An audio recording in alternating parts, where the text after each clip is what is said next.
ഇന്ന് നേട്ടത്തിൽ വ്യാപാരം തുടങ്ങാമെങ്കിലും വളരെ ഉയർന്ന തോതിലുള്ള ഏറ്റക്കുറച്ചിലുകൾ പ്രതീക്ഷിക്കണം. കഴിഞ്ഞ ദിവസങ്ങളിലെല്ലാം വിപണിയിൽ ഈ ഒരു ഏറ്റക്കുറച്ചിലുകൾ പ്രകടമായിരുന്നു. വരും ദിവസങ്ങളിൽ സമാനമായ രീതിയിലുള്ള കയറ്റങ്ങൾ വിപണിയിൽ തുറന്നേക്കുമെന്ന് തന്നെയാണ് കരുതുന്നത്. രണ്ട് പ്രധാനപ്പെട്ട കാരണങ്ങളാണ് ഇതിലുള്ളത്. ഒന്ന്, വിദേശ നിക്ഷേപ സ്ഥാപനങ്ങൾ കഴിഞ്ഞ ദിവസങ്ങളിൽ 2 ദിവസമായി വിപണിയിൽ വലിയ തോതിൽ വിൽപ്പന തുടരുന്നു. എന്നാൽ ആഭ്യന്തര നിക്ഷേപ സ്ഥാപനങ്ങൾ വിപണിയിൽ അനുകൂലമായി ഇടപെടുന്നുണ്ട്. അതിന്റെ ഒരു പ്രതിരോധത്തിന്റെ ഒരു തീവ്രത കുറഞ്ഞിരിക്കുന്നു എന്ന് വേണമെങ്കിൽ പറയാം. എന്തായാലും വരും ദിവസങ്ങളിലും ഈ രീതിയിലുള്ള ഒരു ഏറ്റക്കുറച്ചിൽ വിപണി തുടരാൻ തന്നെയാണ് സാധ്യത. വിപണിയെ സ്വാധീനിക്കാൻ പോകുന്ന ഒരു പ്രധാനപ്പെട്ട ഘടകം ഇന്ന് വരാനിരിക്കുന്ന റിസർവ് ബാങ്കിന്റെ പണനയ അവലോകന യോഗമാണ്.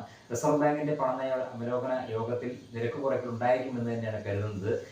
രാജ്യത്തിന്റെ വളർച്ചാ നിരക്ക് മെച്ചപ്പെട്ടിരിക്കുന്നതും പണപ്പെരുപ്പ് നിരക്ക് കുറഞ്ഞിരിക്കുകയും ചെയ്യുന്ന ഒരു സാഹചര്യത്തിൽ പണപ്പെരുപ്പ് നിരക്കിന്റെ ഈ ഒരു കുറവ് കണക്കിലെടുത്തുകൊണ്ട് തന്നെ ഒരു നിരക്ക് കുറയ്ക്കൽ 25 ബേസിസ് പോയിന്റ് നിരക്ക് കുറയ്ക്കൽ ഉണ്ടായിരിക്കുമെന്ന് തന്നെയാണ് പ്രതീക്ഷിക്കുന്നത്.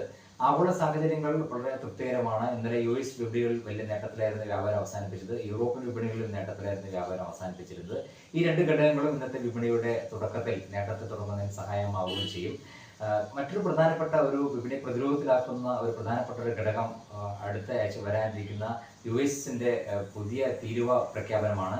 അത് ഒരു പരിധിവരെ വിപണിയുടെ നീക്കത്തെ സ്വാധീനിക്കുകയും ചെയ്യും. അത് കണ്ടുകൊണ്ട് തന്നെയാണ് കഴിഞ്ഞ ദിവസങ്ങളിൽ വിപണിയിൽ ഒരു വിൽപ്പന പ്രകടമായിരുന്നു. പ്രത്യേകിച്ചും IT മേഖലയിൽ കഴിഞ്ഞ ദിവസങ്ങളിലെല്ലാം ഒരു മുന്നേറ്റം ഉണ്ടാകാതെ മറ്റു മേഖലകളിൽ മുന്നേറുമ്പോഴും IT മേഖലയിൽ ഒരു വിൽപ്പന സമ്മർദ്ദത്തിന് പ്രധാനപ്പെട്ട ഒരു കാരണം ഈ കാര്യവുമായി ബന്ധപ്പെട്ട ആശങ്കയാണ്.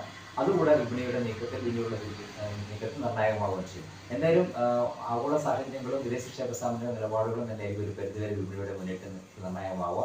സാങ്കേതികമായി 25,000 എന്ന നിലവാരം തന്നെയാണ് മുൻനിര സൂചികയായി നിഫ്റ്റിക്ക് പ്രധാനം. ആ ഒരു നിലവാരത്തിന് മുകളിൽ നിലവിൽ വ്യാപാരം നടക്കുന്ന ഒരു സാഹചര്യത്തിൽ മാത്രമേ മുന്നോട്ട് നീങ്ങാനുള്ള ഒരു സാധ്യത കാണുന്നുള്ളൂ. എന്തായാലും ഇന്ന് നേട്ടത്തിൽ തന്നെയായിരിക്കും വ്യാപാരം തുടങ്ങുന്നത്.